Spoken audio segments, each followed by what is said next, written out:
Hello and welcome to tonight's WIAA D3 Regional Final Matchup. This is round 3 between the Prairie Blackhawks and your Platteville Hillmen. Thank you for joining us tonight on Platteville Hillmen Sports Network. I'm Seth Wilson alongside Jonah Vorwald and Alexander Barth on tech. And nothing gets better than this. Prairie du Chien, Platteville, two teams that have dominated the SWC this entire decade. The away team finished their season 22-2. Their two losses coming to a D1 Oregon team and, of course, the Platteville Hillmen. Speaking of the Devil, the Platteville Hillmen enter tonight following a 20-4 regular season record, including a 9-1 conference record, which tied them, of course, with Prairie du Chien for the SWC championship. The first matchup between the teams ended in Platteville's favor, where the Hillmen took one on the road, 55-47. The second matchup between them would be late in the season, where Prairie du Chien flipped the script and stole a 55-48 point win over the Hillmen at home. These two teams have loads of playoff experience, especially in the last few years, and a great history against each other. Another classic to take stage here tonight. Earlier tonight, I was able to talk with two very talented players for each side, starting with Tessa Chakowski-Higgins of Prairie du Chien. Let's hear more from her.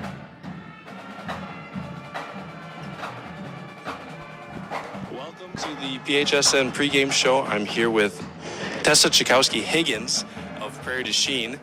Tessa, you've been playing varsity, a lot of basketball in the last 4 years, a lot of successful basketball. Prairie du Chien has done a lot of really great things with you on the team. What has made this team unique compared to other years? I think it's a really special team since us 4 seniors have been together since 4th grade, and just like the team chemistry we have is really good. And we know like how to pick each other up when they're down, and we stay together, so I think that's really helps us. Absolutely. For those who might not be as familiar with Prairie du Chien's season, what does this season look like specifically? We've had a very good record. We're 22-2 right now.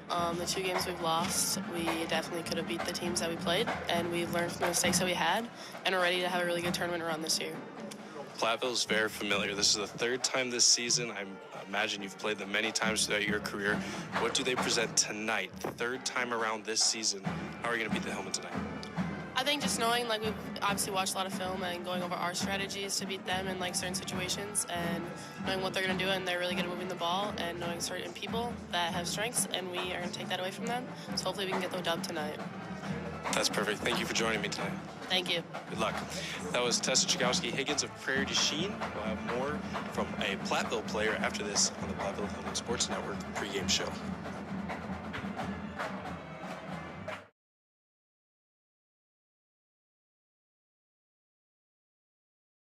Hard work, dedication, and skill. This is what defines our Skills USA team, and you can be a part of it. Skills USA has given us the confidence to take our passion to the next level, and it can do the same for you. From hands-on learning to leadership, our members are preparing for success in the real world. Whether you love working with your hands or leading a team, Skills USA has a place for you. And now, our team is taking their talents to the next stage, the state competition. We worked hard all year for this moment.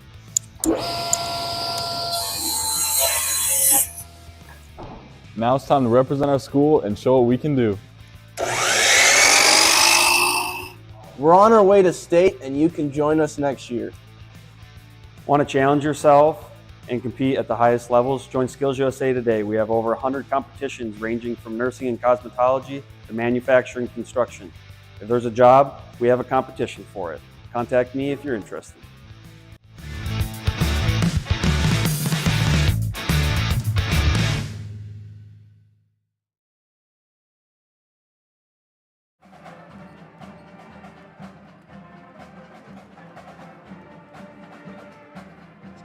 Welcome back to the Platteville Hillmen Sports Network pregame show. I'm joined here by Avery Richard of the Platteville Hillmen. Hello, Avery. Hi, Seth. Avery, you've had a very successful season. 20 wins on the regular season. Your co-conference championship checked off a lot of goals, but it seems like you guys are still hungry for more. What's the atmosphere right now for the team? We're all just really excited to keep the season going, and none of us want it to end, so we're just giving it all we have until we can't anymore. What has made this season unique? I know you've only played 2 seasons, but you've played 2 really great varsity seasons. You've played a lot of middle school basketball. What's special about this season? I think that we just have a really great team atmosphere, and we all really want it for each other, and that's a really special thing to have because it's not wanting to win for yourself, it's wanting to win for everyone that's around you. Absolutely. Prairie du Chien, that's a very familiar opponent. Third time this season you've played them a lot already in your high school career. What does Prairie offer tonight? We just gotta have tough defense, and we just gotta come at them hard and not give up and not give in at all. Absolutely. Thank you. That was Avery Richard of the Platteville Hillman. We'll have more after this in the booth on the Platteville Hillman Sports Network. And welcome back to the booth. Two girls very confident in their squads, and as they should be, they both earned a spot to get here. And, honestly, it's a little sad these two teams have to meet so early, it feels like.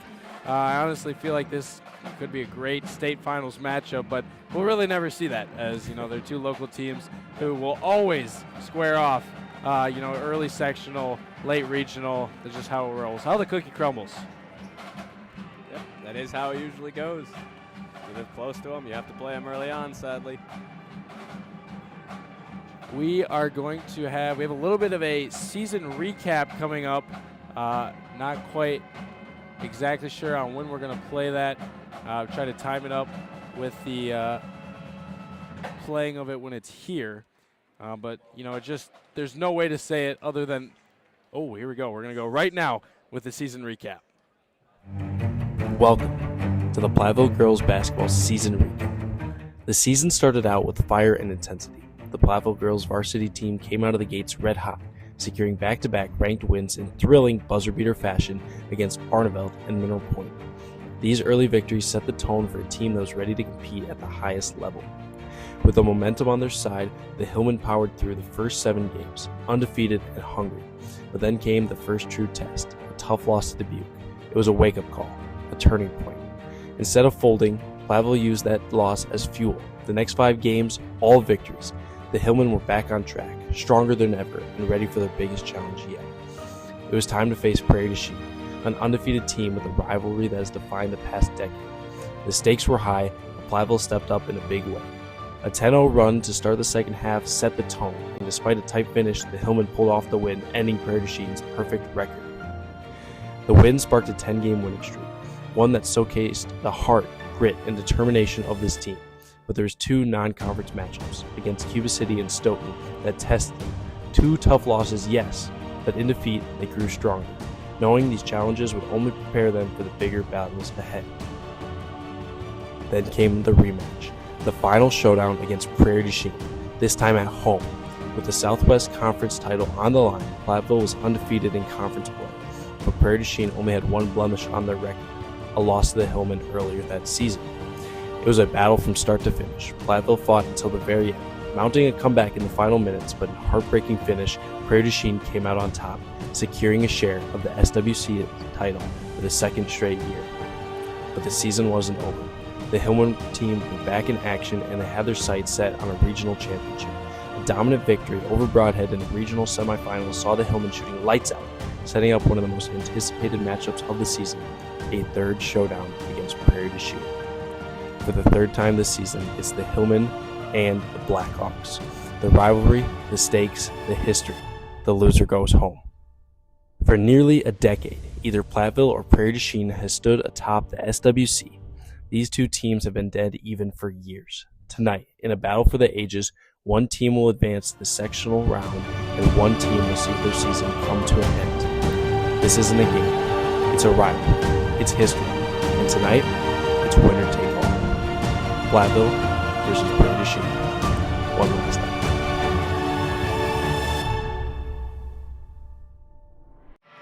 Well, ladies and gentlemen, welcome back to the booth. And it's just a great one tonight. We got Prairie du Chien, Platteville, Hillman, and there's so much history between these 2 teams. The dominance, it's just all over the last 10 years. I mean, one of these 2 teams has either won first or gotten second to the other team in the last 9 straight seasons. In those 9 seasons, in the regular season, they're exactly even. In the postseason, they've had their fair share of battles as well. If we look, Jonah, what's happened in the past 10 years between Platteville and Prairie du Chien in the playoffs? Well, back in 2015, Prairie du Chien lost to Platteville in the regional semifinal round. Then you go to 2016, Platteville loses to Prairie du Chien in the sectional semifinal game. Then you move along, you have Prairie du Chien losing to Platteville again in 2019 in the semifinal, sorry. And then you have the next year after when Platteville wins the state tournament, Prairie du Chien loses to them in the sectional semifinal again. And then if you move a few years again, we have 2023. Platteville loses to Prairie du Chien in the sectional semifinal as well. So they like to meet in the sectional semifinal from what I'm seeing. But sadly, they can't do that today because they met themselves in the regional final instead. And you know, if there's a lot of bad blood, 2023, there's some players, I mean, there's a lot of players on this team. The seniors and the juniors have that taste in their mouth from the 2023 season. You know, that bad blood of this team has knocked us out before, and they've played so many times. You know, each one of them in their 4 years, 3 years, like however old they may be, they know Platteville knows Prairie, Prairie knows Platteville, and I mean that's just how you get great matchups. Like you said, it's a little sad they had to see each other so early, but you know maybe it's a little bit of confidence. But I like either one of these teams going forward. Whatever team can walk out of the you know hard-fought battle tonight, I like their chances against. It would be either Edgewood, if we look at a bracket, or Turner. Edgerton or Edgerton. Yes, Beloit Turner.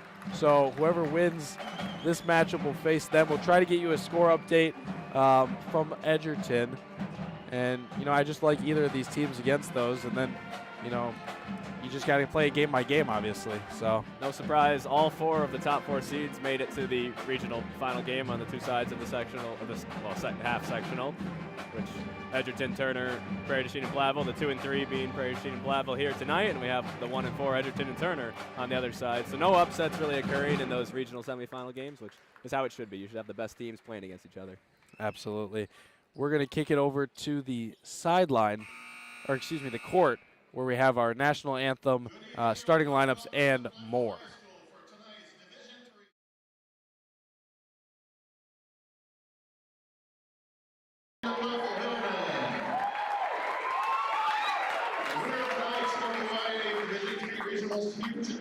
Move on and compete in the WIAA sectional semifinal game next Thursday, March 6, 2025 at Richland Center at 7 p.m. The winner will play the winner of Edgerton versus Beloit Turner. Prairie du Chien High School, Platteville High School, the Southwest Wisconsin Conference, and the WIAA require good sportsmanship and education-based interscholastic events. Attendance to these events is a privilege with the expectation of exhibiting positive and respectful behavior. For the enjoyment of the people in attendance, your cooperation in demonstrating the high ideals of sportsmanship is expected and greatly appreciated. Please support the participants and officials in a positive manner. We ask everyone to stay off the floor while the game is in play. This is for the safety of the players, officials, and you. Only enter and exit the floor during a dead ball situation, timeout, or at halftime. And now to honor American, those individuals, both past and present, defending our freedom. We ask those who are able to please stand, move where you're at, and place your hand over your heart. And veterans may salute for the playing of our national anthem. Tonight performed by the Platteville Pep Band under the direction of Kevin Cooley.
Ladies and gentlemen, we will present you with the rest of your pregame show, starting off with our starting lineups.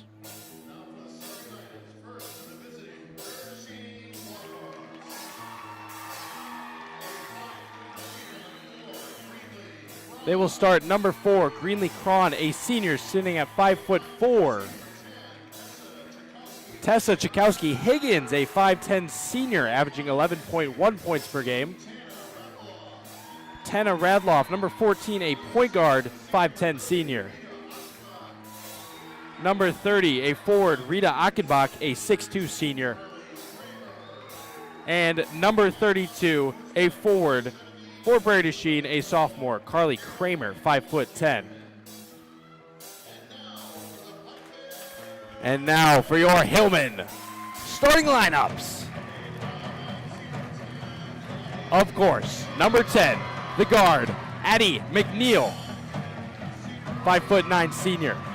Number 15, the forward, Jackson Barenchin, 5'10 senior. Number 21, the sharpshooter, 5'10 senior Macy Noble. And of course, this sophomore sensational duo, number 22, Avery Richard, a sophomore guard, 5'10", and number 34, sophomore, 6'2" in the middle, Rihanna Dye. Also tonight we have our injury report brought to you by HOSA. HOSA is a club for the future healthcare professionals. Our goal is to give students the background knowledge to be specific skills to be successful in pursuing their healthcare career goals. Prairie du Chien is healthy tonight. HOSA giving them a big old A+. Platteville, of course, lost a huge senior earlier in the year, Claire Hoosier. She will not be making a return for the playoffs, but she makes her presence known.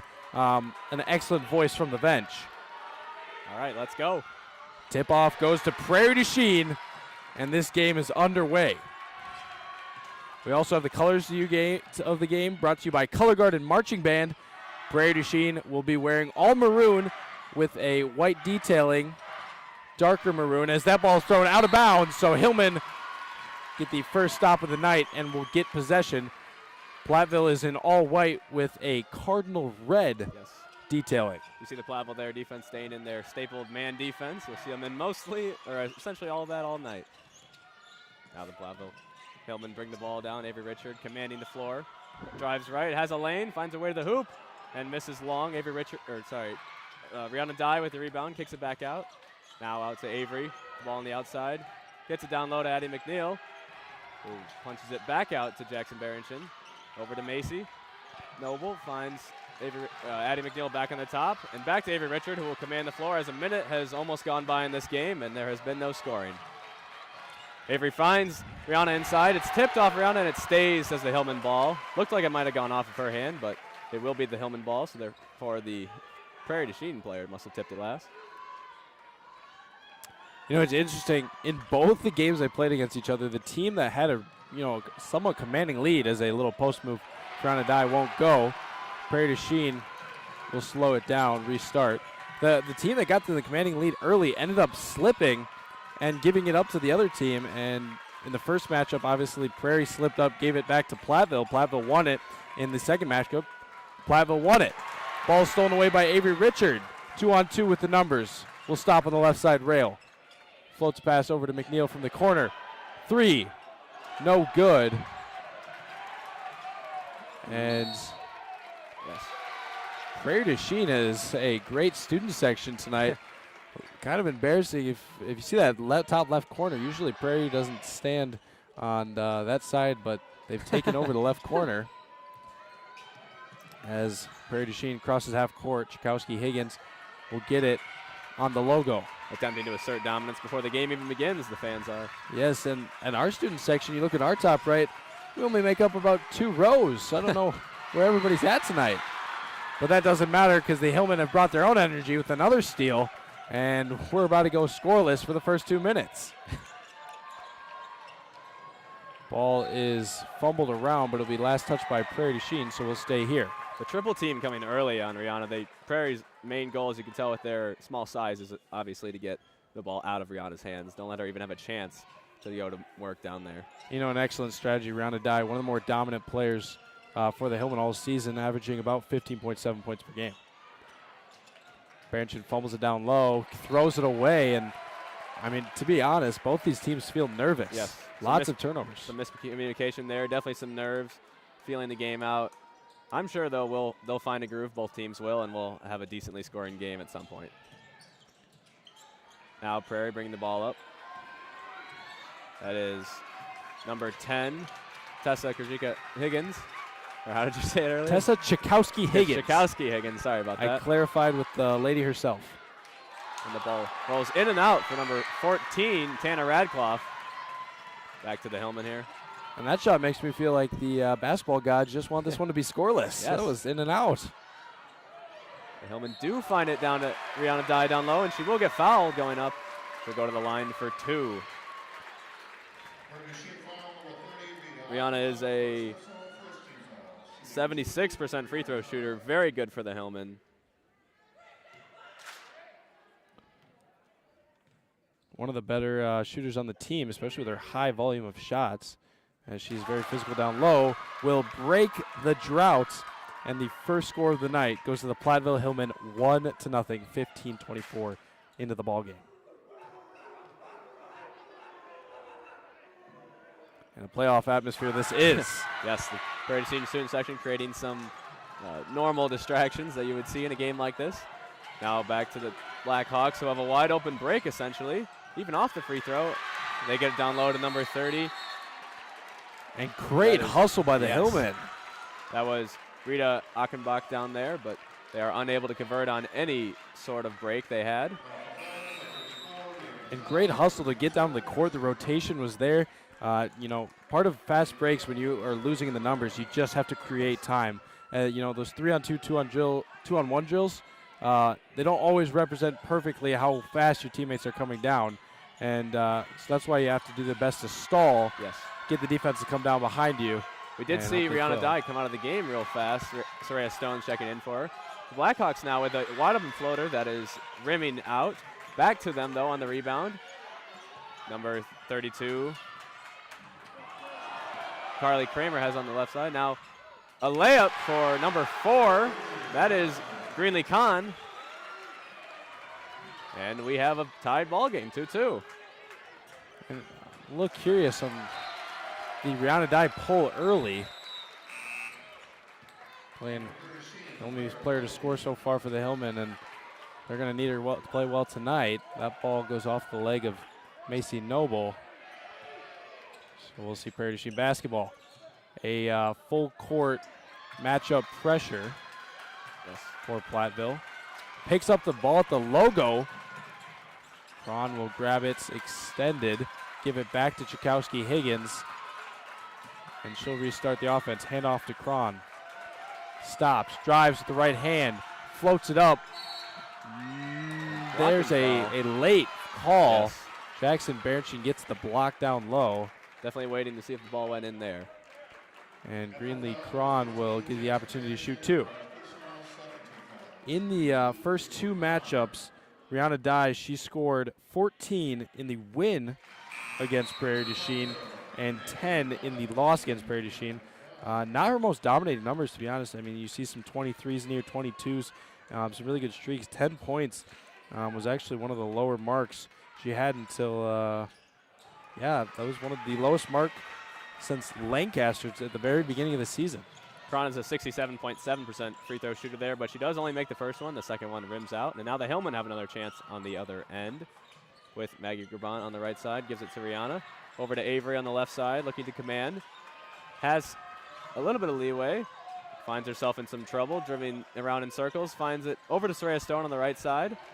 Gets down to the paint, but can't find anyone and panics a little bit and doesn't see Maggie's little stutter step cut and throws it out of bounds. So we'll have Prairie ball going the other way. And Soraya, she had the open layup. A little bit of contact there with Cron. Cron backs off, and she will check out of the game. Looks like took a little bit of a hit to the stomach, but Soraya maybe panicked a little, took her eye off the basket. And like you said, threw it away. 13:46 early, only 3-2. Prairie du Chien leads by 1.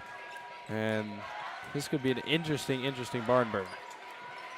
I would say the defense has been good, but not great. It's more of the offense being kind of nervous, like you said, and just throwing the ball away a little bit so far.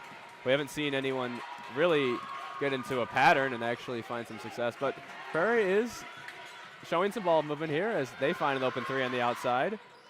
And that will be over the top and over the imaginary boundary. Might have also hit the beams up there, making it out of bounds. Platteville's ball. And Platteville really caught a break there. They were not in position to get that defensive rebound. Prairie du Chien had at least 2 girls ready for an offensive rebound, but they will retain possession. 13-18, 3-2. Hillman take the ball. Avery Richard will cross half court. And it looks Prairie du Chien in a 2-3. Yes, early defense switch here. Looking to maybe contain Rihanna back in the post again. 3 from Macy Noble. No good. Offensive rebound right in the arms of Brianna Dye. And the Hillmen have a 1-point lead with 4. Brad Clough bringing the ball up here for the Blackhawks. Looking to take that lead right back. She dribbles off her own foot, and they will retain possession.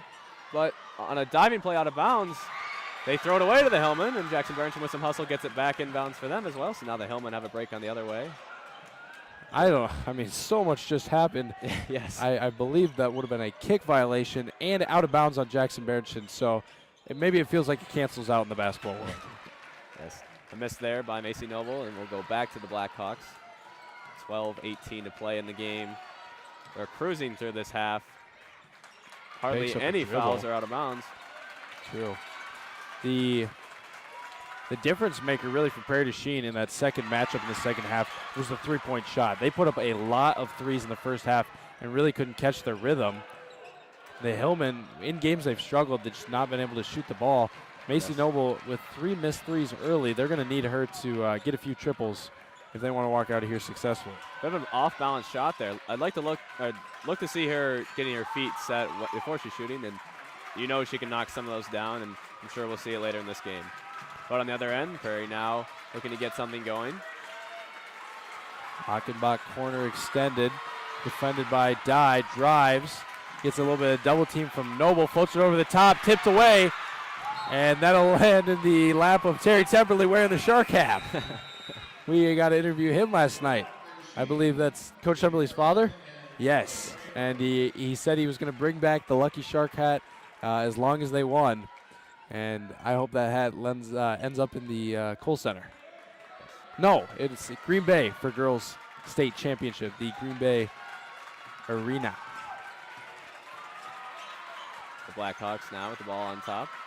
Gets it to number 34, Claire Kennedy on top. Tries to find an open cutter, but they'll throw it away to Avery Richard, who now has the ball coming the other way. Has a bit of numbers, but not really. The break is shut down real fast, and should get it over to Macy Noble. Back to Avery Richard on the top left, and a nice pass down low to Jackson Barrington, who was open, but she couldn't make the layup, and the rebound gets knocked around a few times before ending as a jump ball. That was Jackson Barrington and number 32, Carly Kramer, that were tussling for it. And the possession arrow will stay with the Hillmen. Fantastic pass by Richard there. Yes. To find the opposite block. Just couldn't finish, and Hillmen, they're going to need to make every shot they're given. Inbound off of a line formation. Finds Addie down low, and Avery does get a pass rewarded. Addie McNeil, her first score of the night. Number 10, Higgins, now controlling the game for the Blackhawks. Gets it over to Cron. Drives left and misses long on the layup, but the rebound retained by the Blackhawks, and Carly Kramer will be fouled. 6-3, Hillmen double the Blackhawks, but that really doesn't mean much when we're still in single digits. Yes. 7 minutes and 32 seconds into the ball game. A 3-on-1 formation for Prairie du Chien. Cron will come around the horn. McNeil, extended defense, gives it up. Achenbach right side wing, gives it to Radloff. Lots of pass fakes for Prairie du Chien. Cron will get it back near side rail. Hand interface from McNeil. Floats it over the top and blocked. A nice pass there. Avery Richard, fantastic effort to get a hand on the ball. Will drive coast to coast. No good, and Prairie du Chien will get possession.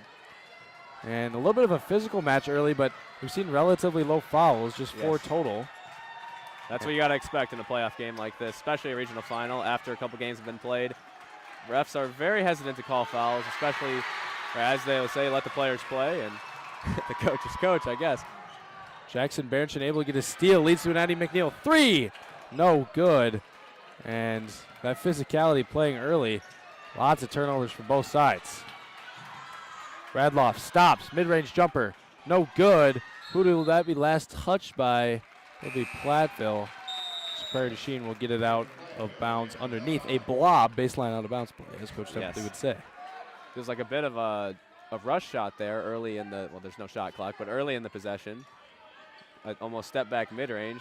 I'm sure that's not really what they want to get, but still could be an open look. Now we see an open look for number 4, Cron, but she can't get it to go as it goes long. And we have Rihanna Dye taking the ball up for the Platteville Hillman, commanding the floor. Finds Jackson Berenchin on the win for a wide open 3, and that will be just right. Rebounded by Hockenbach. Gives it back to number 14 here, Radclough, bringing the ball up the floor. It seems like Prairie has no problem having all their 3-star guards taking the ball up the floor. And we see the ball swung over to number 34.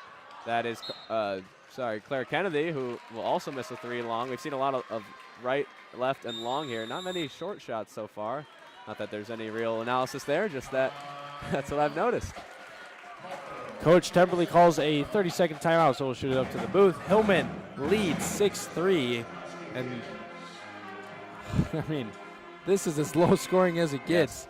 8 minutes, 52 seconds on the first half clock, and it feels a lot like the first time we were in Platteville this season against Prairie du Chien, which was the second last game of the season. You know, Prairie du Chien getting up their shots early. Almost felt like they used the first half as a warm-up and just exploded the second half. The Hillman, they understand that three-point threat. They're an offensive threat themselves, but they really pride themselves on their defensive ability. And I think the Hillman know they're going to have to build a lead here just in case Prairie du Chien gets hot in the second half. It does feel like we've gone back to normal basketball here. Some normal shots have been taken in the recent minutes, just not falling, and that's what you have to expect sometimes in games like these. People still getting over the nerves even this far into the game, but look to see it pick up. Even though I've already said that a few times, I'm sure eventually we will find some scoring. Blackhawks looking to start that. Sorry about that. And tipped around. Again, another good look, though, for the Blackhawks there. Fans not happy with that call, but they'll stay with the Blackhawks. And coach having a conversation, but we'll stay here. 2x2 box formation for Prairie du Chien. And that's the interesting thing about high school basketball. There's no replay. Yes. You get one chance at it. Floats it over the top. Kramer, easiest layup of the night. And now 6-5. And a little bit of a deep breath from Prairie du Chien. They worked, you know, it felt like almost a whole minute of game time down on that side of the court. Finally walk away with the bucket. Platteville works on the zone defense, floats it away, dangerous pass, but Addie McNeil will grab it, bounce past Jackson Berenchin, work through contact, no good. Rihanna Dye will go up and grab it, rip it away, and jump ball. Goes Prairie du Chien direction. Yes, you see the Hillman there trying to play off the kind of two-man action or two-woman action with Rihanna and Jackson running the baseline and the high post, trying to break down that zone, but to no avail yet so far, as they've only had the one great pass that we saw from Avery earlier. You know, it's really interesting. I feel like these two teams, and another ball off the hands. I mean, we have seen so many passes go off legs, arms, fingertips to just go out of bounds, and nobody can hold on to the basketball. But at the same time, that's another open kind of pass for a backdoor cut. I'd be happy with that as a coach because we know that eventually we're going to catch those, and they're going to be great shots. Avery rips over a hard pass to the block, and Jackson Berenchin will have her first opportunity from the line to shoot 2. Both teams going over the defense essentially, or backdoor, that type of pass, as that's kind of what they're looking for, wide open layups on the backside. Berenchin on the season, shooting about 59.8%. You round that up to 60, misses the first. A double bouncer there. That's a bit of tough luck. But Noble, Dye, Richard, McNeil, and Berenchin into the game for the Hillman. Makes the second. Jackson Berenchin. For Prairie du Chien, Chakowski, Higgins, Kramer, Radloff, Achenbach, and Cron. So it looks like both teams have their starters out there 100%. Achenbach, top of the half circle. Gives it to Kramer. Surveys, gives it to Cron. Noble defending. And Addie McNeil on the floor, but gets up. Stolen away, but tipped around. And no travel call. There it is. The elbow went to the ground. Another limb touching, and that does count as kind of your pivot foot picking up. And if you were here last night, you know this happened a lot. Uh-oh!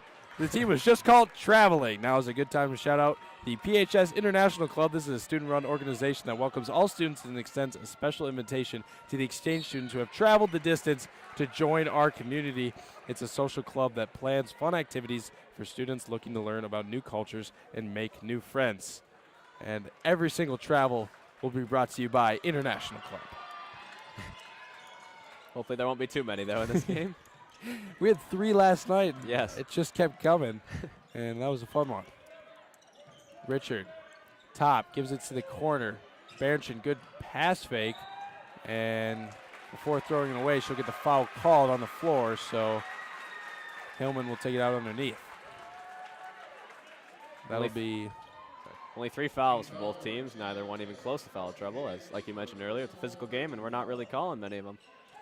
Chakowski Higgins is first, and Cron steals it. That's a 1-on-none. Puts it up, and good. And we're here tied at 7. Yep, 5 there for Cron, leading the way for the Blackhawks. The other 2 going to Kramer. Richard slows it down, floats it over the top. Noble surveys, and another pass stolen away. A little bit of a stiff arm. And Chakowski Higgins will take it the other way. Prairie du Chien has a lead. Yes, looking to see the Hillman make some crisper passes. They're making kind of lob passes right now over the defense. It worked a little bit earlier, but now we're seeing them get stolen as the Blackhawks are anticipating those passes real well right now, leading to 2 back-to-back wide-open layups. And Prairie du Chien really fundamentally sound at pass-faking triple threat. The Hillman need to play a little bit of chameleon basketball and use those pass fakes to get the zone shifting back and forth. Yeah. And that's where you use your good passing to find those players moving to the basket. They haven't really looked to get it to the high post yet. I mentioned they kind of put Rihanna up there, but haven't given it to her yet. If they could get the ball into the paint, really break down that Prairie zone, they might find some more success there than what they've been doing currently, trying to swing it around to the corners and such. And Platteville has a really great team to beat a zone. Yes. With both Berenchin and Dye, they're players that can shoot the mid-range jumper, those kind of uncomfortable, elbow, short corner shots that are in between, but you really can get in the zone. They can also pass the ball well and ball handle. And then you have Avery Richard, who can find and generate, that open offense. And, shooters on the outside, Addie McNeil, Macy Noble. I mean, we are perfectly equipped to break the zone. We just got to be able to execute. This is Prairie du Chien's first lead since early in the game they were up by 1. I believe it was 3-2. And this is their first lead since. Now 9-7, 6 minutes and 11 seconds. Hillman now trying to get something going again. They are trying to get him inside, but Prairie du Chien is really blocking up the high post there, really keeping it out of the paint. The Hillman tried to get it to Rihanna on the wing there. Not the greatest spot to get it to her, and it gets knocked away by the Blackhawks. You can tell she's really getting pushed off the line, off her marks there by number 30, Achenbach, who's done a good job physically so far. Richard rips away the inbound pass. Surveys, posted over the top to Noble. Short corner. Dye gets a little bit of a hand to the face. And this game is physical. Richard, far side corner. Dye back up top. A little bit of a 3-woman game. Berenchin creeps up, gets a hard pass. Noble open 3. No good. Lands in the lap of Rihanna. Dye puts it up. Good. And there you saw they got it inside to Jackson. It was almost stolen, but the fact that it was not stolen and she was able to rip it away then led to a wide open shot by Avery, which then gave Rihanna the chance to get the easy layup. on the putback. Hillman tied with the Blackhawks at 9. Brianna Dye working down low. Now fades away. Achenbach will get it short corner. Give it back to Chakowski Higgins. Defended by Avery Richard. Works over the top. Shoots the 3. No good. And that one not making contact. A lot of air balls so far in this game. That there has been. Could be the contested defense. Could be the nerves. Or they could just be some tough luck on the shots. Jonah, do we break double digits in the first half? I think we do, but just barely. 9-9, 4 minutes, 45 seconds. Richard will survey from the corner. Give a go. Gets it back. Drives the baseline. Floats it to Soraya Stone. Gets it back on the left side corner. Mid-range jumper for Jackson Berenson. No good. And Rihanna Dye unluckily holds the ball out of bounds. So but there, another example of us getting inside and then finding at least an open shot for Jackson there from the elbow. Definitely having more success here than the 3 minutes prior where they were passing around the outside and getting stolen. And at least if you get it stolen on the baseline, it's really no harm done. It's hard to make a break out of that. But getting it stolen on the top near the red line, that's where those wide open layups come from. Bradloff gets it up from the cut on the bottom, right at the volleyball line. Gives it to number 34, Claire Kennedy. Puts up a shot, misses. Kramer will get the offensive rebound, and Prairie du Chien leads by 2. That's 4 for Kramer there. Both. No, that one was on the putback. The other one was the layup. Now we see Soraya Stone on the outside, looking to get it into Jackson again, where good things have been happening, but she'll pass it back out to Avery. A skip pass over to Stone again. Gets it inside at Jackson, and there we see a foul. So again, a positive or net positive play for the Hillmen as the Blackhawks are now at 4 fouls. I would doubt that they approach foul trouble as they need 3 more, but with 3 minutes and 42 seconds, anything can happen. We could even see a 10-point scoring spurt in that time. Platteville floats it over the top, stolen away. Chakowski Higgins. Higgins versus Stone. Floats it back out to reset. And Platteville, they love their out-of-bounds plays, something they pride themselves on every single week, is preparing out-of-bounds plays that can defeat their opponents, but have thrown a lot of turnovers early in this ball game from out of bounds. Cron with a jab step 3 there is no good, and now the Hillmen have it on the other side with Avery looking to get something to go. Passes over to Macy Noble, who gets a lane and misses the layup just long as Jackson gets a rebound, but I believe that foul is on her. Does it look like she lowered a shoulder? A little bit of but it could have been a block, and it will be on the Blackhawks. An interesting call. Chakowski Higgins gets her third, excuse me, and that's going to be a big one. And she will take a sub here. Number 20, Cameron Knapp will check into the ball game. And that's interesting. Jackson Berenson a little bit out of control, but will get the foul called. Noble spots up a 3. No good, and she's put up 5. Hasn't got one to fall early. And Macy Noble, she's going to have to get rid of the jitterbugs as they're going to need her to extend Prairie du Chien defense.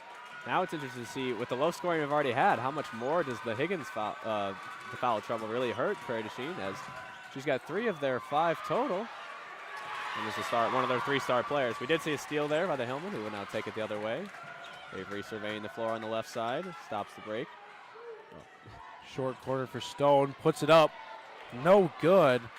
Offensive rebound around, Rihanna Dye trying to work through contact. We get the chance to shoot 2.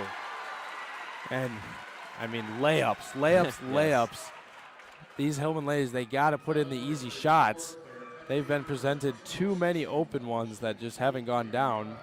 Rihanna Dye with a chance to tie it up here. As I mentioned earlier, 76% free throw shooter there. Really good for the Hillmen.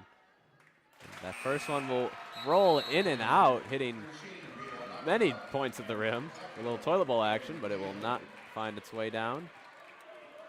Rihanna Dye leads the Hillmen in scoring tonight with 6 of the Hillmen 9. Lines up the second. Good. It's interesting that she shoots her free throw almost like a jump shot with that left foot coming coming off the ground and coming back down right as she's about to shoot, almost like a shot when you're lining up to step into it. But it's worked for her in her career, so no reason to question anything there. Cron with the layup there. She'll get fouled. Had a chance at the and one too, as Rihanna had. It was a good move to get separation there. She had no chance at the block. And Rihanna Dye now 2 fouls. Some small foul trouble, so to say. Yes. Cron converts on the first. Foul trouble. Foul trouble. We got 2 girls right now in foul trouble. Rihanna Dye, she's got 2. Tessa Kachowski-Higgins, she's got 3. Foul trouble is brought to you by Model UN. Just like in global politics, every foul counts. See Mr. Jones to learn more about Model UN and the importance of collaborative peacekeeping. Cron misses the second free throw, so a little spotty on free throws on both sides tonight. And it really just feels like opportunities are there. They're just not falling for both sides. Prairie du Chien maybe a little more from three-point land. Platteville from down low. And, I mean, this game has all the potential to be an offensive powerhouse, but also a slow burner. Good pass. Richard finds Bernchin underneath. And Bernchin with her first field goal of the night. We're tied at 12. Yeah, I felt like that one was going to get stolen away again, as there's many hands in the area, but it did slip through to Bernchin with a wide open shot there. Cron fires it out. Kennedy gives up to Radloff, drives the middle, floats through, layup good. And we've seen a pattern lately. Prairie du Chien 2-point lead. Platteville battles back. Platteville hasn't had the lead since about 6-5. It was about 13 minutes to play. Long pass there and turnover for the Hillman. Back to the Blackhawks as Radcliffe looks again to get something to go, and she'll find a wide open mid-range shot lightly contested mid-range shot for number 34 there, Claire Kennedy. Backs at the Hillman here on the break, which is now stopped, but Avery finds a lane and gets it out to Soraya Stone for 3, and it's good! Soraya Stone, I know she's happy about that one. Earlier on the fast break, wide open down the lane. Her teammate couldn't find her. She works around, keeps her head up, hits the 3, and gets Hillman the first-point lead since about 13 minutes to play in the first half. Blackhawks now trying to continue this little scoring streak we've had going on here. Cron driving left, finds 34 on the right side there, gets it inside to Achenbach, who will get ripped away kind of, but she'll keep, well, they won't keep possession, but they'll get tied up. And we'll have a jump ball that will not be possession kept for the Blackhawks. It'll go the other way. The Hillman with 21 seconds here in the half, looking to get a final shot. And this gym is packed. Besides the student section, it feels like I can't find an open seat on both sides. Platteville and Prairie, home fans and away fans doing their duty and giving us some good energy. The pep band here tonight, even some of these upper seats are filled out, and really just playoff basketball. Yeah, your best bet is to go way up top where you can hardly see anything very well. It's interesting, the first matchup against these two, Avery Richard had a buzzer beater. Nice shot there in the half by Macy. We have a chance for Achenbach, but that will be well short. And we'll go to the halftime. 15 Hillman, 14 Blackhawks. 1-point lead for the Hillman there. Super low scoring game compared to their earlier games in the year. It'll be really interesting to see if that continues after the half. 15-4 to end the half. Platteville leads Prairie du Chien, but not by much. And like you said, I mean, this is just slow. Back and forth basketball. Prairie du Chien gets a lead. Hillman find a way to tie it. Hillman get a lead. Prairie du Chien crawls back, and we have been tooth and nail all night. 15-14, an interesting halftime score. Like you said, first 2 matchups, the winner had either 55 or 53, loser 47 and 48. And, I mean, I don't think we get to those numbers tonight. I don't know if we get to 40. Yes. We could see an offensive spurt in the second half, but the way it's been going so far, that does not seem likely. Although I will say, I mentioned this earlier, it does feel like we're playing a normal basketball game. It took about 8 minutes to really get into it.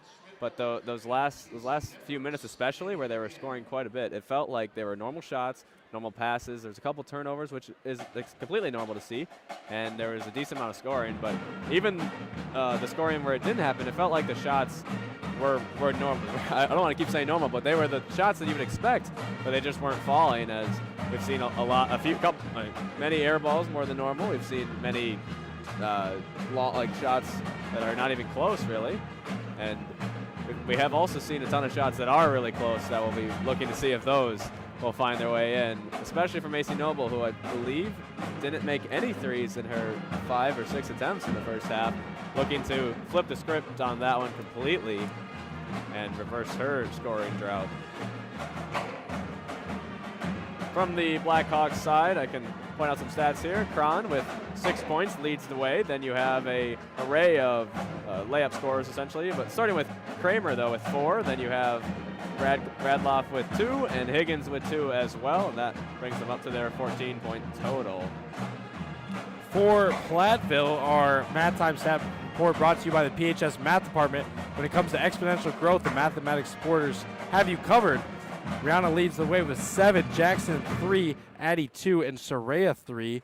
And that is not very high scoring on either side. Yes, all stars on, not all stars, but like all the stars on both sides are well short of their path to get to their scoring. Their average scores for most games. As you said earlier, that Rihanna looks about 15 a game, and Avery's right there at about 14. And then for the Blackhawks, Cron's at about 13, along with Higgins and Radloff, all at about 13. And none of them, well, other than Cron, none of those players are on anywhere close to their pace. We have a very special halftime interview coming up for you, and Joni, you might be familiar, as we're going to bring her back to the booth. Her second time being in the booth, our excellent Mrs. Vorwald, and we'll grab her for a few questions, as we do love to grab the greatest people from the community. And Mrs. Vorwald is a perfect example. Welcome to the booth. Well, thank you. It's nice to be here. So some slow basketball early, maybe, as 15-14 is not exactly the highest scoring halftime report we've seen. What are you seeing out there, Coach? Well, what I see is in person, you see a tremendous amount of intensity by both teams. Like, it's incredible. I think all fans would like to see more scoring, but at the same time, both teams are coached well. Coaches have scouted out the other teams, and they know the strengths and the weaknesses. So from a situation of like just good basketball, it's going to be a dogfight all the way to the end. You know, Coach, when I watch sports, sometimes, especially basketball, I like to think, what would Coach Vorwald be thinking right now? If you are coaching the Hillman girls right now, what is the message at halftime? I think you stay the course. It's going to be a game that somebody goes on a run. Very much like the last game they played last week. It was tight, and then I think Prairie Chien went, and I don't know, like 7-9 point run, and then just held on the rest of the game. Rebounds are going to be huge. I mean, we know that, right? Rebounding wins championships. Yes, it does. You were a great rebounder for us. So I think you got to really work hard. I don't know the stats, but both teams have scored 4-6 points on offensive rebounds. You've got to keep working hard on defense and rebounding, even when offensively you're not making shots. You can't let that dictate how you're playing the game. Obviously, you're talking girls basketball. That's what's going on right now. But boys basketball is also coming up. Our team got the 1 seed this year, and that is the class that you coached all the way through middle school. I mean, we would not be in this position without you. And what is it like seeing your boys and even your son getting to that position, you know, as a senior? Well, thanks. It's probably a little too much, all that, but it is exciting. The kids they're playing with great enthusiasm and energy. Like, they play hard on defense the whole court, which is impressive. And same thing, even when they don't have great shooting nights, they're finding ways to win because it starts with defense. For that team, too, their best offense is transition. It's getting a steal, getting a quick rebound and outlet. It's not set up half court. Like, one of the things I noticed first half year with the girls game is sometimes you want the ball out of bounds because I don't know if you remember that too. Like every time you have the ball underneath the basket, you should score points. And both teams have had a couple chances at that. One of the only people I think I've ever met that loves blobs, baseline out of bounds plays more than Coach Temperley would be you, Coach. Oh yeah, and he has some great ones. So to me, it's gonna, for this game, it's gonna come down to a lot of little things in the second half. What is your final prediction for this ball game? Hillman by 6. All right, I like it. I think we'll see a little more scoring this half. Fouls might come into it too, but I'm going to say 41-35 Hillman. Deal. I like it. Thank you, Coach, for joining me. Thanks for having me, Seth. You guys do a great job up here. Thank you. We're going to take a quick break, send it to commercial, and when we're back, we're going to go over to the Hillman ball team. And when we asked them a few questions earlier this week at lunch, we asked the Hillman. Hard work, dedication, and skill. So Monarchy is a contemporary a cappella group that has like a main soloist, and then everybody else kind of is imitating like the instruments that you'd hear in the songs. It was just founded 2020, I believe. It was by my sister, actually, was one of the originating founders. And we sang mainly a cappella music, so that is just music without like background instruments. It was just all singers and also a vocalist, beatboxer. So there's no other instruments. And all the songs that we sing are pretty like popular and really recent songs that you've probably heard of on like in choir.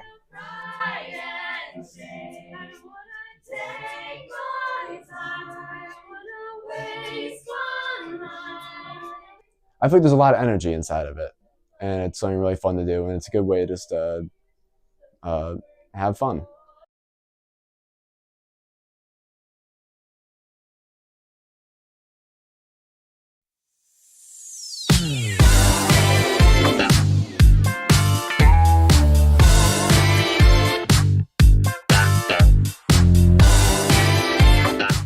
Who am I here with?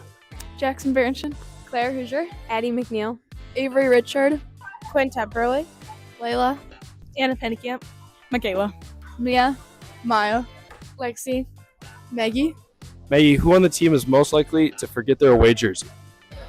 Maya, Helen Miller. Probably me. Most definitely Maggie.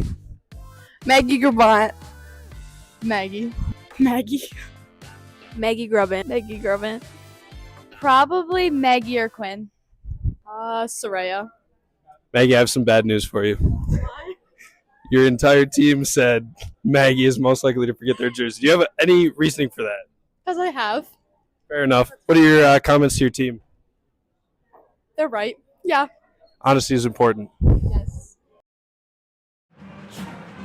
Ladies and gentlemen, welcome back to the booth. That has been our excellent halftime report. One more part of it, we have our out-of-town scoreboard. And as we are 15-14 in the first half, Hillman lead. Some out-of-town scores. Cuba City, not forgetting their offense against Mineral Point, leads 55-26. And that's an interesting one compared to this one. Sholzberg leads River Ridge at the half, 16-15, another tight one. And Barnefeld leads Belmont. That's a really interesting one, 20-11 in the first half. So your mother had the Hillman winning by 6. Said the keys to the game are going to be rebounding, lots of points off of offensive rebounds early in the half. It's going to be hustle, and it's going to come down to those small details. And I would agree more. I think you were preaching that the entire first half. If you had to say one thing to determine the game, the outcome of this game, what do you think that's going to be? Well, the cliche answer, and the one that I think I'd 100% agree with, is it's going to be who wants it more. Close game like this, playoff game like this, both teams evenly matched. It's going to come down to what team is going to be on the floor more, what team is going to have every loose ball, and what team is going to find their way to the gritty points that the other team might not want to make that type of play. Absolutely. And we will kick it down to the floor to start the second half of the regional final, the WIAA D3 playoffs, as I also search for a charger, because if this computer dies, our entire broadcast is going to go down, and we currently sit at 31%. There should be a charger for it. It's a USB-C. John, I'm going to let you take over the play-by-play as I prevent absolute doom. Here we see the players switching sides, as they always do in the basketball games. Now we have Prairie taking the ball up right away. Number 10, that would be Higgins back in the game. Gives it to number 14 there, Radloff, who will get it back outside. Cron there. Drives right, has a bit of a lane, but gets stopped. Seeing the lurking presence of Rihanna Dye, then the Radloff, who finds a nice little mid-range jumper / floater, and that will go for her, giving the Blackhawks a quick lead change there. Speaking of 31%, that is the total score amount in the game right now. The Platteville Hillman now, Avery controlling the ball on top, finds her way right into the foot of number 14 Radloff there. She's now up to 4 points on the day, Radloff that is. Ball goes into Avery Richard here on the top, looking to command. There, Hillman go to the little double high post with Jackson and Rihanna. Rihanna has a chance at a little floater from the right side. Misses, she gets her own rebound, then misses another shot. And this time it'll go to Cron, who is securing the floor for the Blackhawks now. Gets it over to the left side, 14, Radloff there. Back to Cron on top. Looks to drive left, brings it back out, and pass it back out to number 10, Higgins. Back to Cron here on the left, surveying. Has quite a bit of floor to herself, but she'll give it out to number 14 there, who makes a three. A bit of a deep three there for Radloff, who brings her total up to 7 now. And ladies and gentlemen, this gym is loud. Prairie du Chien, their largest lead of the game of 4. 5-0 scoring spurt there for the Blackhawks. Hillman looking to get it going again. Avery will fire from the outside, and that's no good. And controlled by Cron again. She'll bring it up on the right side. Taking her sweet time, as she has no reason to rush here, as they've gotten into a bit of a groove here on offense. Gets it over to 14, Radloff. Now back to 10, Higgins. Those are their 3 star players. Back on top to Cron here. They'll get it over to number 14, Radloff there on the left side. Back to Higgins. And this is exactly what I said from the second matchup between these two. Prairie du Chien took a while to get hot early, but then they didn't seem to miss. Yes, but we do see a miss there by number 32, Kramer. Recovered by the Hillman, who will throw it off another foot there, as that's however many we've had tonight, about 8 feels like. Another kick ball, and he'll go to the Hillman this time. As it seems like it has all night, actually. Many of the kicks have been against the Blackhawks. Not that that's a bad thing. I mean, you're just extending a limb, trying to deflect or cause any disruption in the game. A thing I mentioned the first time these guys played at home is Prairie du Chien definitely has the mindset, get any limb on the ball. You know, even a kick ball violation is just going to give the team back the ball. So there's just really any way you can get a tip, a deflection. Soraya Stone knocks down a 3, and she has had 2 huge triples. Good cut there by Stone to find a wide open shot there, and she drills it. Hillman now down by 1. Blackhawks 19, Hillman 18. 15-15 to play. Wow. Driving around the horn. Back on top, number 32, Kramer there. Higgins. Sorry about that.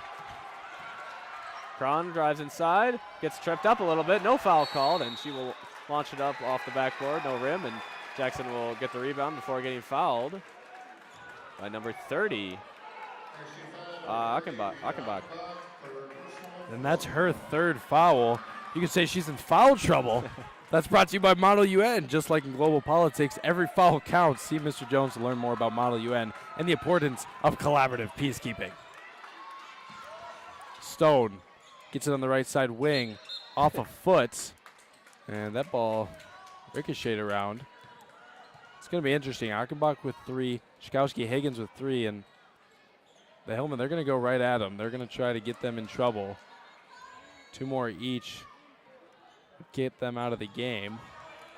Love to see the Hillman make a few more fake passes before making their passes, as it really feels like Blackhawk has a pretty good idea of where every pass is going, as they're controlling kind of where the openings are and therefore covering them up when Platteville goes to make the passes. I really think the backdoor cuts are open. The Hillman like to present their hands pretty openly, as that mid-range jumper is no good. Kind of leads the defender guarding the off ball to kind of know when it's coming up. Chikowski Higgins gets at the top, back to the basket. Gives a Achenbach, who will give it back to Chikowski Higgins. Green drawn for the corner, no good. tipped around, and which side will that go on? 0. Soraya Stone will get the call. That's her second. Team's first of the second half. Blackhawk here with the 4 cross motion. Little cut screen there. Out to number 14 there, and that will go just right. That was Radloff there. Gets her own miss after a series of tips. Back to Cron on the top, and there's a 3, and that will also be no good, both off the right rim. Long pass there to Soraya Stone. Decently open layup, but she gets kind of pushed under, and it's a tough angle, and that will be short. Back for Radloff here on the other side now. And the Hillmen, they're going to have to tighten up. They've gotten lucky on a few possessions here from open misses, and that was a little too open. Carly Kramer gets 2. Blackhawks lead by 3, 21-18. Timeout, 30 seconds. Her 6th point of the night. Cron also has 6, but now Radloff is leading the way with 7 after those quick 5 points to start the half.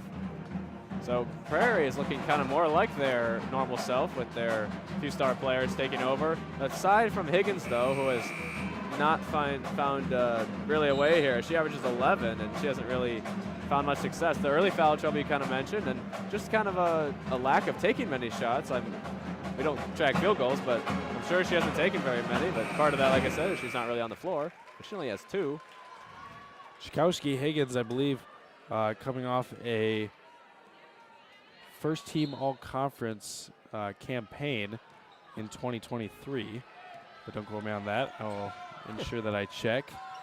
Soraya Stone rolls a pass underneath to Bernchin. Avery Richard navigating through traffic, floats it up, no good, gets her own board. Stone, mid-range jumper, no good, and again, the easy shot's got to go down. Yes, 2 very makeable shots there. Indeed. As Tegan Radloff went a little too far. Actually, was a first team in 2022, as I believe there's probably some relations to senior Tanner Radloff. 3 from Cron. Good. Bang. And that's exactly what we got to worry about. Brings her up to 9. Yes, just like you mentioned in that other game. Ton of 3s by Prairie Hillman. And there we have a double dribble by Avery as she dropped it and kind of hit it with both hands as she was dribbling. Another turnover for the Hillman. And I was incorrect. It was Tana Radloff, the first team all-conference. Tessa Chikowski Higgins, a second-teamer, and Greenla Cron, a second-teamer. Also, Carly Kramer, the freshman, was honorable mention. Rita Achenbach, honorable mention. So, I mean, really the whole lineup of Prairie du Chien coming back was all-conference last year. That ball off the hands of the Hillmen. Great pass there from Cron as she's falling to the ground, but the Blackhawks unable to make anything of it. Although they will get the ball underneath. We've seen some interesting out-of-bounds plays from them tonight. Nothing really scoring off of them, but they've definitely made some cuts, I can say that. Cron with the ball outside, gets it up to Higgins on the air. A wide open 3 here for Kramer, and that will rim out. Prairie du Chien, their biggest lead of the night, was 4 with 16:50, and now it is 6 with about 12.5 to go. Noble on the left side here, trying to get it inside to Barrington, where they've found success. Out to Avery. Spacing's a little bit jumbled here for the Hillmen, but the Blackhawks have no pressure on them really, as they are really packing it in, trying to make them force the issue. Hillmen get it inside to Rihanna, who takes a shot that will bounce up and roll around.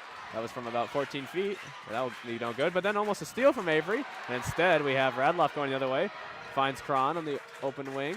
Back to Radloff, back to Cron. Now on top to Higgins. Mismatch, Cron on die. And a travel called, so that will remove the points from the board. Uh-oh. That team was just caught traveling. That was a good time to shout out our PHS International Club. This is a student-run organization that welcomes all students and extends a special invitation to the exchange students who have traveled the distance to join our community. It's a social club who plans fun activities for students looking to learn more about new cultures and make new friends. Would have been a great shot there from Radloff if she didn't pick it up just a little bit too early. Now it's her ball again after the steal coming back the other way. She'll give it to Cron in the corner. Back to Higgins on top. Has a bit of an opening there, but doesn't take the 3 to Cron. Left side dribble, wide open layup there, and that will be good for the Blackhawks as Brianna was unable to slide over in time. And Prairie du Chien, they've been hot out of the half. Hillman haven't had a lead since halftime. Prairie du Chien now leads by 8. Largest lead of the night as the went from 6 as it just was. Soraya gets it inside to Rihanna, who jumbles it around but recovers it. And a tip pass by Soraya. And they'll go to the Blackhawks here coming the other way, who are, again, in no rush as they completely command this game right now with the Hillman unable to score in the last few minutes. And Stone, I think she has to start looking towards the best. She's an excellent scorer for the Hillman. Yes. But feels a little bit shy right now. You know, passing up maybe open threes or driving lanes for potential passes. Chakowski-Higgins drives, gets 2, but no. Oh, yes. Yeah. One. Yes. Sorry. Thought it was a charge, but it'll be a block on Jackson Bernchin. So Chakowski-Higgins will have a chance at one more. And Temperley has to call a timeout here to really regroup, switch the momentum here. I would like to point out that offensive rebound there, the long offensive rebound there by the Blackhawks was only possible because both Eddie McNeil and I can't remember exactly who was on top, possibly Soraya Stone, were both stone statues after the ball went up. Kind of got caught watching there. We really got to have all 5 members of the Hillman engaged here. As my mom may have mentioned, rebounding is a big part. You need everyone to go to the defensive glass, especially in a huge game like this. When you really, other than Brianna, don't have the size advantage over the other team, you need everyone in there to have some of a chance to get back in this game.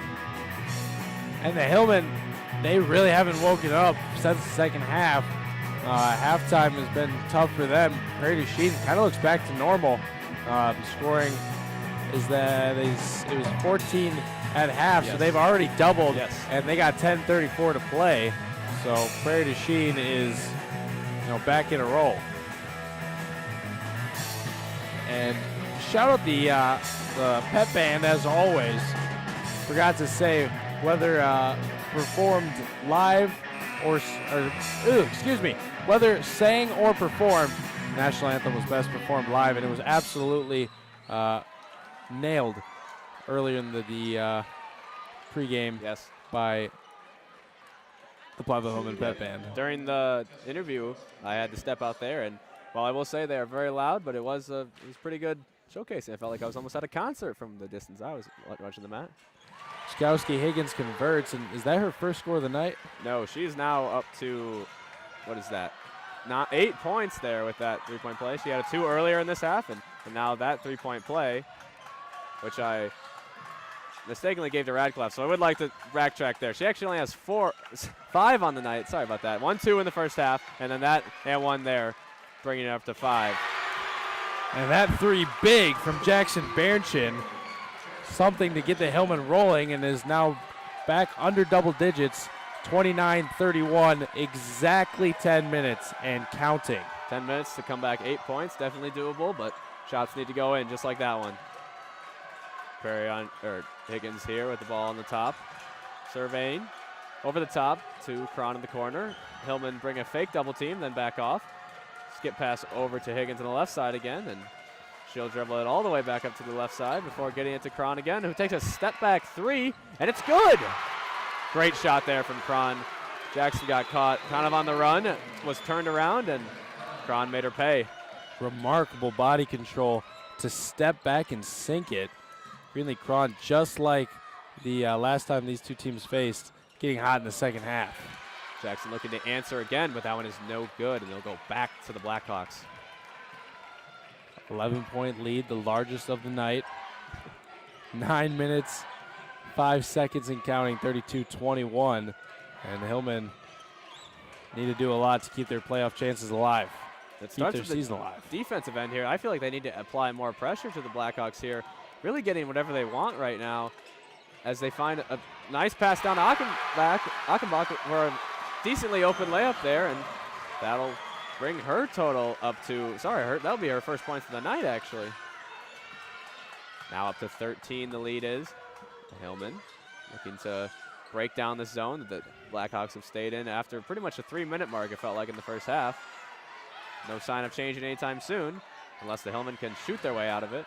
A missed shot there by Avery, leads to a rebound by Rihanna, and that will be another 2-pointer for her as she cleans up the glass. Rihanna Dye leads the way with 9 for the Hillman. That's her first field goal of the second half. Seeing the post play pick up for both teams here a little bit in the last minute. 2 minutes gone. The lead is still at 11, so they've actually increased it 8 more points than when we said it. The Hillmen do get a steal here, going back the other way. And it's almost turnover again as Cron was sneaking around there. But Avery does find Saraya Stone, who looks to shoot it, but gets tipped on the shot.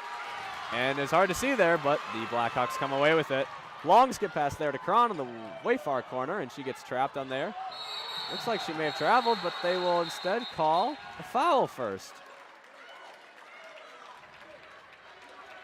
Felt to me like the pivot foot may have come up, but definitely a ton of pressure there as they were surrounding her. Could definitely see why they called foul instead. That is Eddie's second team foul, third team foul of the second half. The Hillmen also, there is not a great benefit, but at a certain point when it gets late in the game, you do almost want to foul so that it doesn't take you so long to get into the bonus. As right now they only have 3. But obviously you don't want to get there too soon. You don't want to allow bonus shots before you want to. But that's a long ways away. We have 7 minutes and 38 seconds left and counting. So plenty of time left to cut this lead before having to worry about fouling. And the Hillmen, lucky break there. Yes. As Achenbach gets stuffed by the rim. Richard will cross half court, float it over to Noble. Addy for 3, floats it up, excuse me, not for 3, will float it up from the corner. No good. Another shot they need. And Hillmen, they can go on runs, especially against Prairie du Chien. In the first game, they went on a 10-0 run as Achenbach gets the layup there. A 10-0 run to kind of put the Prairie du Chien in the dirt. In the second game against Prairie du Chien, they held Prairie du Chien scoreless for the last, I believe, 8 minutes until about 2 minutes left, but held Prairie du Chien right at 45 and were able to crawl their way back after being down 11, but they were unable to finish. We see Rihanna about to check back in for the Hillmen as Jackson is just not getting it done down there. Achenbach with 4 essentially straight points there. They're just lobbing it over the top, and the size difference is enough for it to be a problem. Prairie du Chien, very, very well conditioned, have been able to, kind of turn it up in the second half where the Hillmen feel like they're lagging behind just a little bit. Defense has been tough. Drive there by Radloff, gets stopped by some good defense by Saraya. Kicks it back out to Higgins here, who will get it over to Achenbach on the wing now. She'll just kick it back up to Higgins and go and set some screens. Radcliffe has it down low, and she'll take kind of a step-through shot, but that's no good. Back to the Hillmen here. Down 13. Need to get something fast, but it's still a good shot. And Avery rims out on the 6-footer there. Good to see Avery applying pressure here, but it does lead to a bit of a break here for the Blackhawks, but the peel and switch is okay for Avery as they force a mid-range shot. That will be no good. And it will be recovered by the Hillmen, so that worked out in their favor. Noble, shot fake, won't take it. She has not taken a shot in the second half, and they might need a few threes from her. Pivots from the corner, gives it to Richard to reset, near side wing. Back to Noble in the corner, surveys. Noble back. They really got to make the defense move if they want to have any chance here. That was a travel there by Avery as she jumps before dribbling that ball. Bit of indecision there. And we will see a timeout here called by the Blackhawks. That'll be a full, so we're going to send it to break. We'll be right back after this. Blackhawks lead by 13 in the regional final.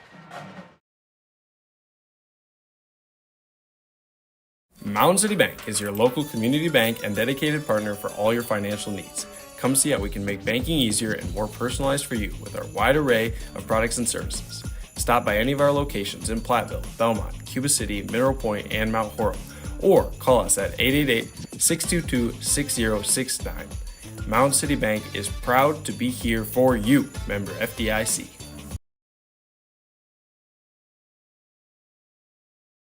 So Minor Key is a contemporary a cappella group that has like a main soloist and then everybody else kind of is imitating like the instruments that you'd hear in the songs. It was just founded 2020, I believe. It was by my sister, actually, was one of the originating founders.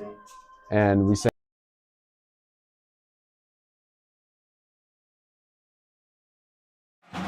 So then you can play the play one. Welcome back. 36-23, 5 minutes, 8 seconds. A little bit of an out-of-town scoreboard. Cuba City currently leads Mineral Point in the D3 Regional Final, 77-44. Barneveld leads Belmont 28-22 with about 8 minutes, 18 seconds to go. But this is the one that matters. Yes. Blackhawks up 36 on the Hillman's 23. 5-minute warning. And that's going to be an important timeout. It either swings the way or allows Prairie du Chien to take the life from the Hillman. You can feel the writing on the wall here a little bit for the Hillman. We've seen it plenty of times in these playoff games. You get down by double digits with less than 8 minutes to go, things like that, and the other team has no reason to rush now. There's no shot clock in high school basketball, so they really don't have any. They don't have to play with. Well, they have to play with urgency in one stance, but they don't have to rush at all. They can get whatever they want. The Hillman really now have to force some bad shots and some bad turnovers here for the Blackhawks. 4 minutes, 45 seconds. Cron, far side wing, takes her dribble, defended by McNeil. Gives it over to Kramer. Chikowski Higgins will drive. Ball's ripped away, but it lands in the hands of Cron. No good on the three. Richard will take it. Crosses half court with numbers. Stops. Right side rail. Gives it to Soraya Stone. Pivots, trying to find it underneath, and another kick. It's a good effort to get it down low, just a little telegraphed. As Richard will take it out underneath, and the Hillman in a little miscommunication there on the subbing, but Noble comes back in. We'll definitely look for her to get going. Around the arc formation. Three-pointer, Stone, no good. And offensive rebound keeps it alive. Richards doesn't take the three, gives it to Noble. That's a big one. No good. Bernchin gets the rebound tipped away. Achenbach will steal it. And two offensive rebounds were there. One leads to a missed shot, one ripped away. So no score for the Hillman out of the possession. Hillman have just put up 8 points in the second half. And the offensive struggles have continued, almost worse, I would say, than the first half. Yes. 3 minutes and 47 seconds, down 13. Only 8 points in the half for the Hillman, as opposed to the 22 for the Blackhawks.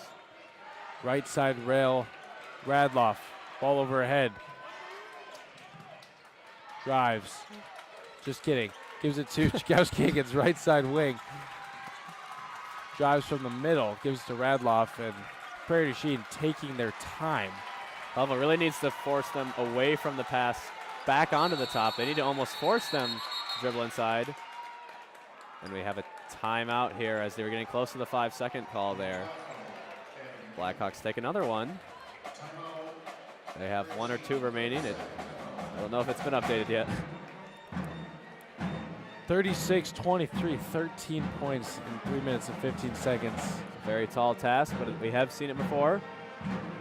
And this is just too eerily similar to the last time these two teams faced in Platteville. A little bit higher score, but Platteville with the lead at halftime after a battled first half catches Blackhawks with a red-hot second half. Lots of threes, as we've seen in this one. And so the Hillman last time, they were able to crawl back, couldn't get it, but they're going to have to start rewriting their destiny soon. 3 minutes and 16 seconds remain. Prairie looking to inbound it, maybe to Achenbach, but instead it'll go to Cron there. She'll command the ball on the top here. Kick. Good defense there by Avery.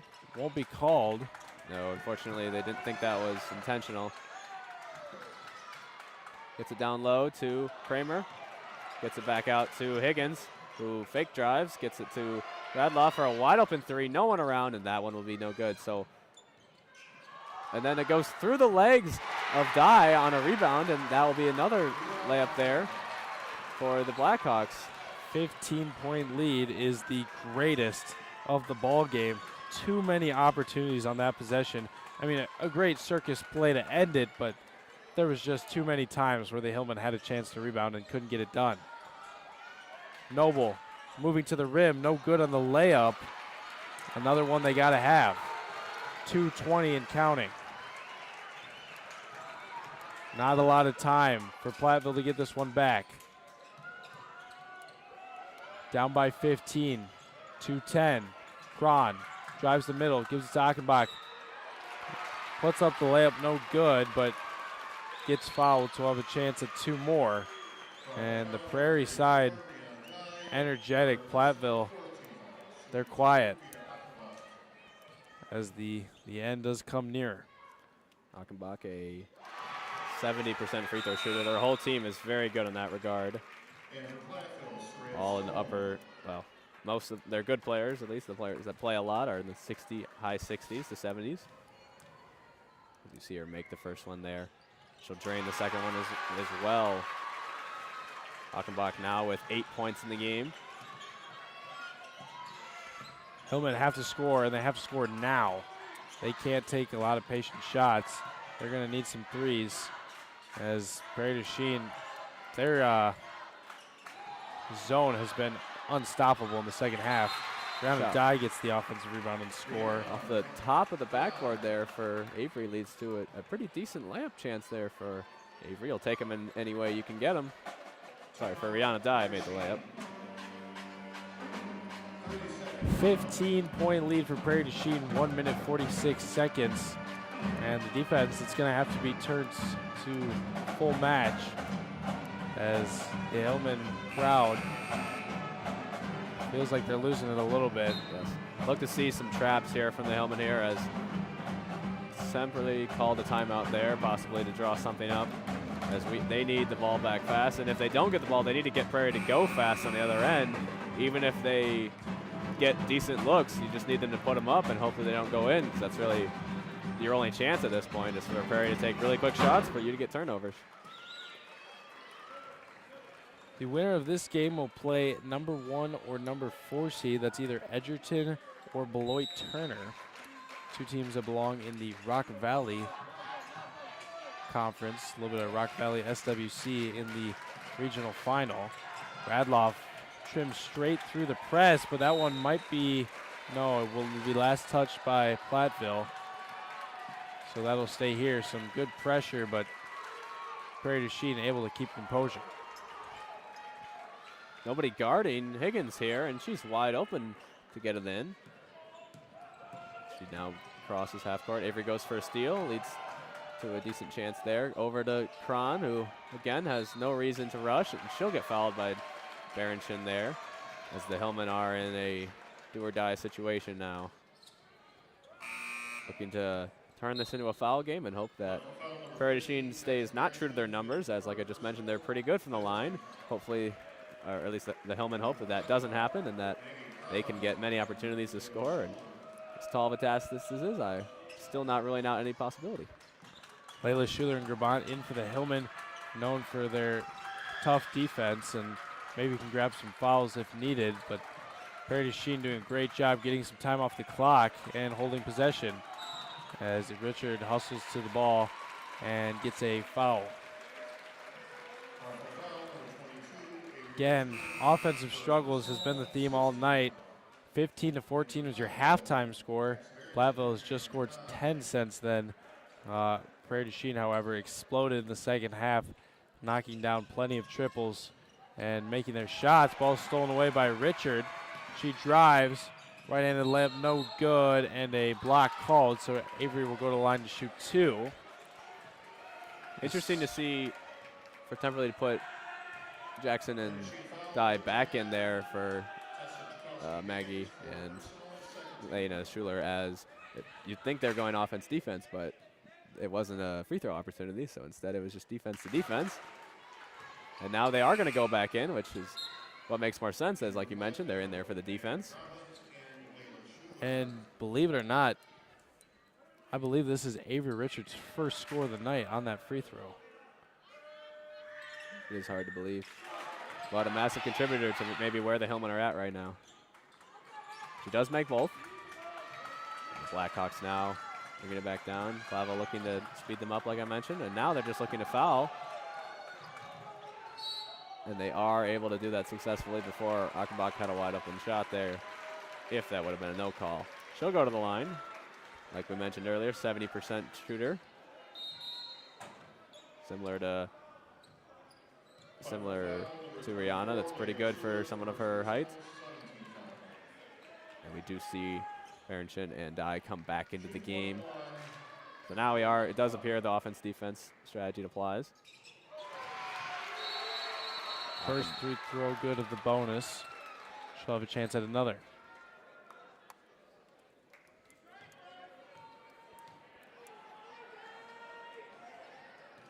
(41-27).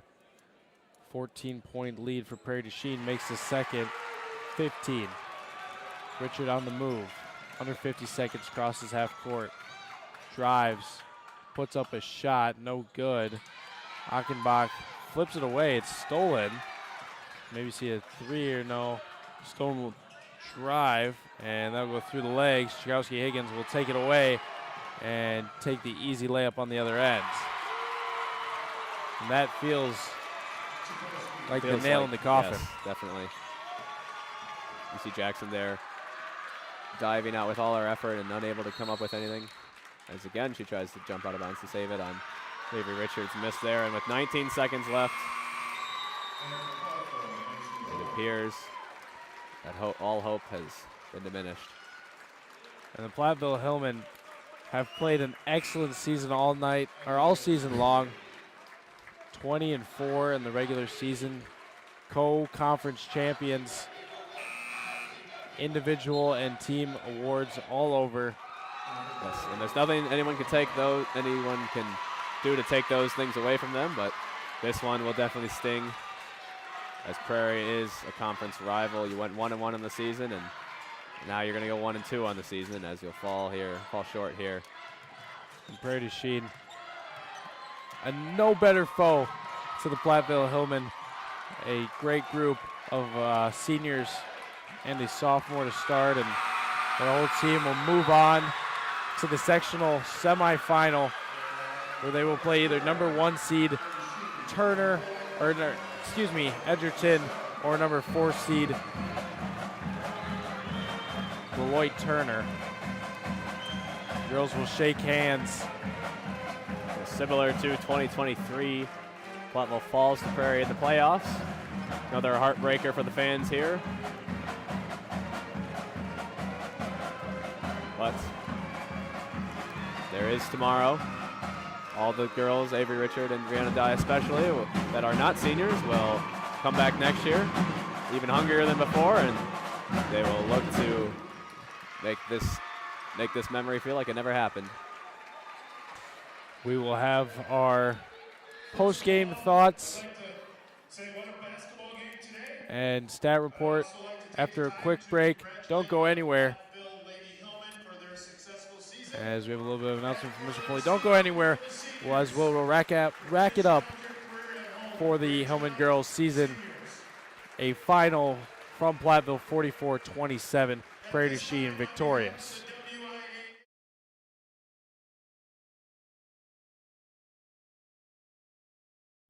Edward Jones Advisor, Bob Hundhausen, will work with you to understand the impact of short-term events and how to prepare for the long term. We provide the tools for a disciplined approach to investing. Please call Bob at 608-348-4846. Edward Jones, member SIPC.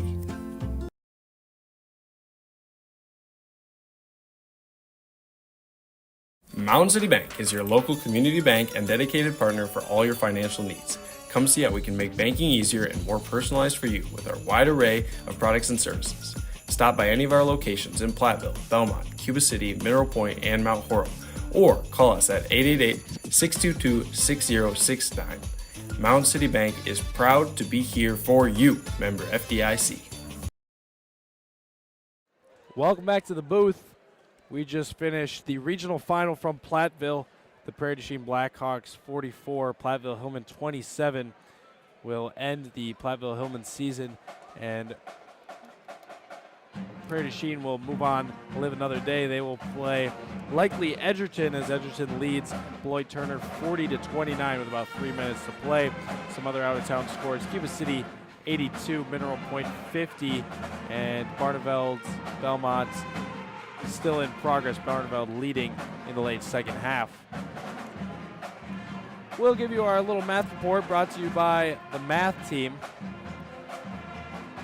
The stat report is brought to you by the PHS Math Department. When it comes to exponential growth, the mathematics supporters have you covered.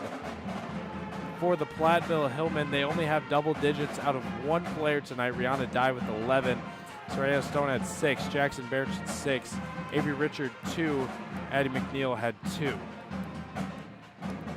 For the Blackhawks, they did find their way to 44 points, and it came from 5 players, let alone their 5 starters, I may add. Number 4, Cron leading the way with 14, then Achenbach with 10, found a couple late there, 6 points on 4 on free throws, 2 on a layup. Then Kramer with 6, Radloff, missed with 9, and Higgins had 5. That was the scoring total for the Blackhawks as they found their way to 44 points, still shy of their normal season averages, as Cron and Achenbach are the only ones really getting close to what they normally have. But at the same time, there was definitely enough tonight for them to find their way over the Platteville Hillmen. Any other thoughts, Jonah? I have a little bit of a rant coming up, so just want to kick it to you for any other final words. I would say just in general, we watched a decent first half, very close. A lot of defense, a lot of missed shots.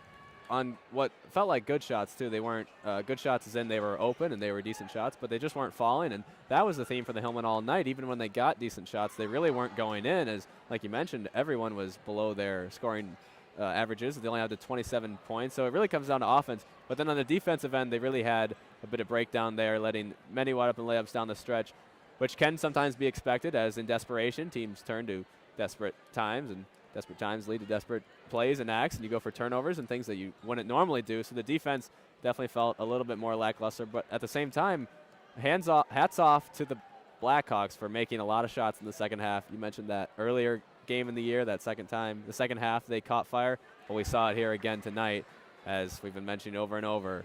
The Blackhawks found ways to score, and the Hillmen couldn't quite get there.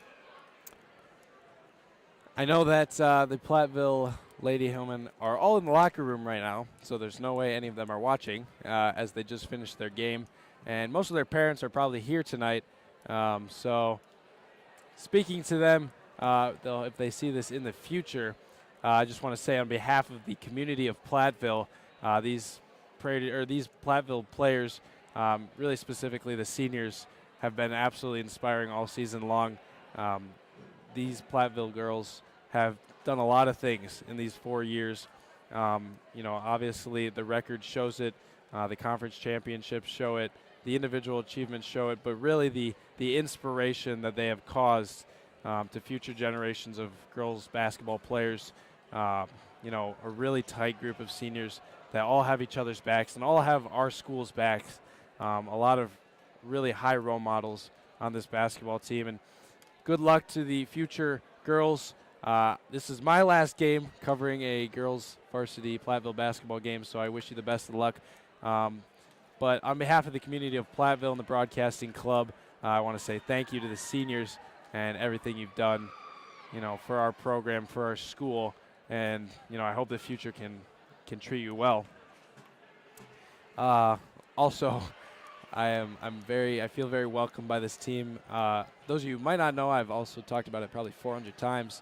To anybody who listens, I have a group of boys that scrimmages the girls, that scrimmaged all this season and a lot of last season, and really just always a fun time. Coach Temberley always gives us an email about the middle of the day. I text the boys and ask them if they can come, put together a group of 4 or 5. We'll get there and stretch a little bit, shoot around, talk about how we're going to score 300 points. Always a competitive match. I think all time the girls might have had us by 1. I tried to keep track. I think we played about 12 matchups, maybe 13, and I feel like the girls had us just barely. I know we tied a few times. It was always back and forth, and it was always just so much fun. So, I know that there's no worse feeling than losing in the sport you love. So I hope that, you can heal and feel better and just know that you gave it your all out there. So a little bit of a rant, tangent, but again, thank you, Platteville girls. And thank you, Mr. Craze, Mr. Foley, and the entire staff at Platteville High School. Thank you, Prairie players and coaches, for the excellent game tonight. Thank you for tuning into the game tonight. This has been a Platteville Hillman Sports Network presentation of D3 girls playoff basketball. From the Jack O'Neill broadcasting booth alongside Jonah Vorwald and Alexander Barth on tech, I'm Seth Wilson. Tonight's final score was 44-27 in favor of Prairie du Chien. Tune in next week for the boys' regional semifinal game. That'll be on March 7th. That's a Friday. Signing off from Platteville, Wisconsin. Have a great rest of your night, folks.